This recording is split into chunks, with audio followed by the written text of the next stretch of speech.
दोस्तों, भारतीय aviation space को बिजनेस का कब्रिस्तान कहते हैं। Spice jet, Kingfisher, jet Airways, जिसने भी यहाँ पर घुसने की कोशिश की वो बर्बाद हो गया। एविएशन इंडस्ट्री में प्रॉफिट कमाना इतना मुश्किल है कि बहुत सी कंपनियों ने अपनी जर्नी एक बड़े लॉस के साथ शुरू की और सालों तक बिना कोई प्रॉफिट का साल देखे ही उन्हें कंपनी बंद करनी पड़ी। इसी मार्केट में एक एयरलाइन कंपनी इंडिगो भी है जो पिछले 10 साल से प्रॉफिट में चल रही है।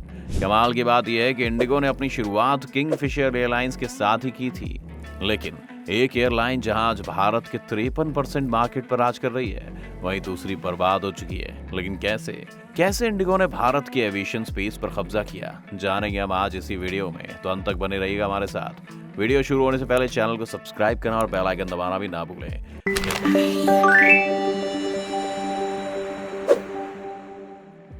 जैसा कि हमने आपको बताया कि 2005 में एक ही साथ किंगफिशर और इंडिगो लॉन्च हुई थी और इस वक्त तक पूरा aviation market air Deccan, air India और जेट एयरवेज जैसे प्लेयर कंट्रोल कर रहे थे। ये सभी एयरलाइंस उस वक्त लॉस पर चल रही थी।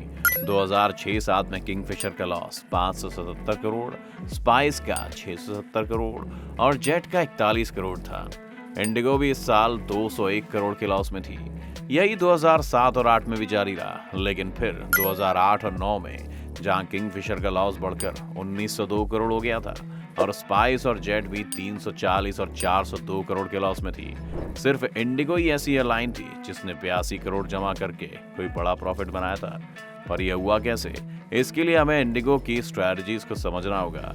इंडिगो ने अपने पहले ही साल में एयरबस कंपनी से 100 एरोप्लेन्स ऑर्डर कर दिए थे। उस वक्त इन एयरप्लेन्स की कीमत 45,000 करोड़ थी। एक ही झटके में इतना पैसा खर्च करना बहुत ही बुरा बिजनेस डिसीजन साबित हो सकता था, लेकिन इंडिगो के पास एक प्लान पहले से तैयार था। इंडिगो ने एयरबस से ये प्लेन्स इसलिए खरीदे क्योंकि एयरबस उस वक्त तक इंडिया के मार्केट से बिल्कुल गायब हो गया था और बोइंग ने इस मार्केट को टेक ओवर कर लिया था।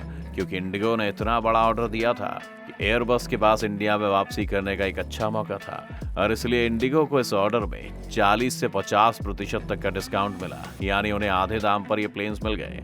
साथ ही एयरबस के प्लेन्स बोइंग से ज्यादा एफिशिएंट भी थे, यानी वो कम फ्यूल इस्तेमाल करते थे। इसके बाद उन्होंने इन प्लेन्स को अपने पास रखने के बजाय किसी और कंपनी के प्रॉफिट में बेच दिया और फिर उसी कंपनी से वो एरोप्लेन लीज पर 4 से 8 साल के लिए ले लिए।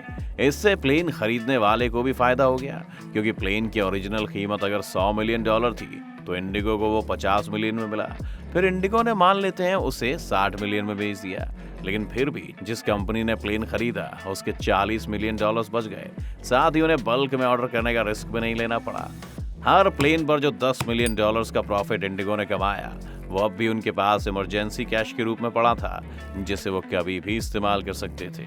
क्योंकि एविएशन बिजनेस में फ्यूल प्राइस में आया फ्लक्चुएशन एक रात में आपके बिजनेस को ठप कर सकता है। इसके बाद इंडिगो ने एक ही साथ इन 100 प्लेन्स को नहीं मंगवाया और सभी प्लेन्स के बीच में 6 से 8 हफ्तों तक का गैप रखा, ताकि डिलीवर होने से पहले ही पता हो कि किस प्लेन को कहाँ इस्तेमाल करना है। साथ ही इन प्लेन्स की मेंटेनेंस का पूरा खर्चा भी एयरबस के पास ही था, यानी इंडिगो ने कम ऑपरेशनल कॉस्ट में ज्यादा रूट्स पर एरोप्लेन चलाने का रास्ता खोज निकाला था।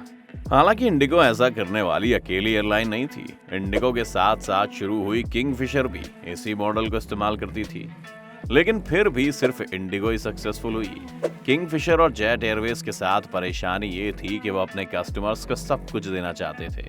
उन्होंने प्लेन्स में in flight meals, in flight entertainment और फ्री गुडीज देने शुरू किए, जबकि इंडिगो ने अपने कस्टमर्स को वो दिया जो जरूरी था, सिर्फ एक सीट, बस एक सीट, कोई हवाबाजी नहीं। जिस कारण इंडिगो की ऑपरेशनल कॉस्ट और भी कम हो गई और साथ ही उन्हें एक्स्ट्रा स्टाफ भी नहीं रखना पड़ा। इंडिगो पहले ये बात समझ चुका था कि इंडिया में लोगों को ये सब फैसिलिटीज तो चाहिए, लेकिन इसके लिए वो पे करने को तैयार नहीं है।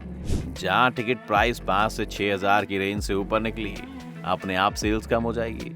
इसलिए उन्होंने इन सब फैसिलिटीज के बजाय कस्टमर सेटिस्फेक्शन पर जोर दिया और ये सुनिश्चित किया कि उनकी फ्लाइट्स लेट ना हो और किसी भी हाल में कैंसिल तो बिल्कुल भी ना हो। आखिर में इंडिगो की एक और स्ट्रेटेजी उनके काम आई। ज्यादातर airlines point two point model इस्तेमाल करती थी, जिसमें अगर आपके पास A, B, C, D, E, F जैसे डेस्टिनेशन पॉइंट्स हैं, तो वो हर एक डेस्टिनेशन पॉइंट को दूसरे से कनेक्ट करने के लिए एक अलग फ्लाइट का इस्तेमाल करते थे। यानी 6 जगहों को एक दूसरे के साथ जोड़ने के लिए 15 प्लेन्स की जरूरत पड़ती थी। लेकिन इंडिगो ने कई इंटरनेशनल एयरलाइंस के मॉडल्स को स्टडी किया था, जिस कारण उन्होंने हेड टू स्पोक मॉडल का इस्तेमाल किया।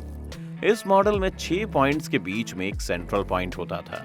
यानी अगर आपको ए से किसी भी और पॉइंट पर जाना है तो ऐसे सभी पैसेंजर्स को पहले एक सेंट्रल पॉइंट तक ले जाया जाएगा और वहां से इन्हें अलग अलग रास्तों की फ्लाइट्स में भेज दिया जाएगा। इस मॉडल के कारण इन 6 पॉइंट्स को कनेक्ट करने के लिए इंडिगो को सिर्फ 6 ही प्लेन्स की जरूरत पड़ती थी। कम प्लेन्स का मतलब था कम फ्यूल और साथ ही प्लेन्स का ज्यादा ऑक्यूपाइड रहना भी, क्योंकि दोनों ही मॉडल्स में पैसेंजर्स का नंबर तो सेम ही है। इसके साथ साथ दूसरे मॉडल में एक्सपेंशन बहुत इजी था। एक नए रूट को सेंटर से जोड़ने पर वो बाकी सभी रूट से जुड़ जाता था।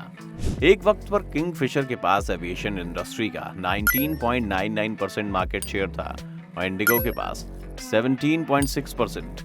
लेकिन जहां किंगफिशर को इसके लिए 66 प्लेन्स की जरूरत पड़ती थी, वहीं इंडिगो का काम सिर्फ 38 प्लेन्स में ही चल जाता था।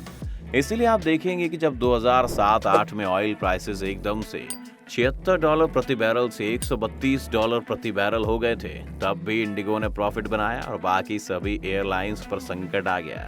इसके अलावा किंगफिशर एयरलाइंस जैसे जैसे फेल करने लगी, उन्होंने अपने एम्प्लॉयज को सैलरी तक देना भी बंद कर दी। इस वक्त इंडिगो के पास पड़ा हुआ कैश काम आया और उन्होंने किंगफिशर के पायलट्स को हायर करना शुरू कर दिया। हायर करते हुए उन्होंने जितनी भी उनकी सैलरी पेंडिंग थी उसके बराबर ज्वाइनिंग बोनस देना शुरू किया, जिससे ना सिर्फ उन पायलट्स को नई नौकरी मिली, बल्कि इंडिगो को भी पहले से ही ट्रेन पायलट्स मिल गए, जिसके लिए उन्हें फिर से ट्रेनिंग रिसोर्सेज और टाइम बर्बाद नहीं करना पड़ा। कुछ 6 महीने के दौरान ही ऐसे 200 से 300 पायलट्स ने किंगफिशर छोड़कर इंडिगो को ज्वाइन कर लिया था। आखिरी चीज जिस वजह से बाकी एयरलाइंस नहीं चल पाई वो थी लीडरशिप। स्पाइस जेट को इतनी बार बेचा और खरीदा गया कि उसके पास कभी कोई स्टेबल लीडर था ही नहीं, जिसके पास कोई लॉन्ग टर्म प्लान हो। और दूसरी तरफ तो जेट एयरवेज का तो 15 महीने तक ऐसा फेज गुजरा जिसमें उनके पास कोई सीईओ ही नहीं था। इंडिगो के पास हमेशा से एक गेम प्लान मौजूद था और उनकी लीडरशिप भी स्ट्रांग थी। उनका स्टाफ एयरप्लेन रेशियो भी बहुत अच्छा था। जहां जेट को एक एयरप्लेन में 180 लोगों का स्टाफ चाहिए था, वहीं इंडिगो को सिर्फ 96 लोगों के साथ ही काम चल जाता था। इसी को आप एयर इंडिया के 250 एम्प्लॉय पर प्लेन के रेशियो से कंपेयर करेंगे तो आप समझ पाएंगे कि किस तरह से इंडिगो ने हर क्षेत्र में अपनी कॉस्ट रिड्यूस की और एक नो नॉनसेंस प्रॉफिटेबल बिजनेस खड़ा किया। दोस्तों, आपको इंडिगो की इस बिजनेस स्ट्रेटजी के बारे में क्या लगता है? क्या आप और भी ऐसे बिजनेस की सक्सेस स्टोरीज जानना चाहते हैं? हमें कमेंट करके जरूर बताएं। उम्मीद है आज की इस वीडियो से आपको काफी कुछ सीखने को मिला होगा। अगर आपको ये वीडियो पसंद आई हो तो वीडियो को लाइक करें और अगर आप इस चैनल पर नए हैं तो जाने से पहले सब्सक्राइब करना भी ना भूलें।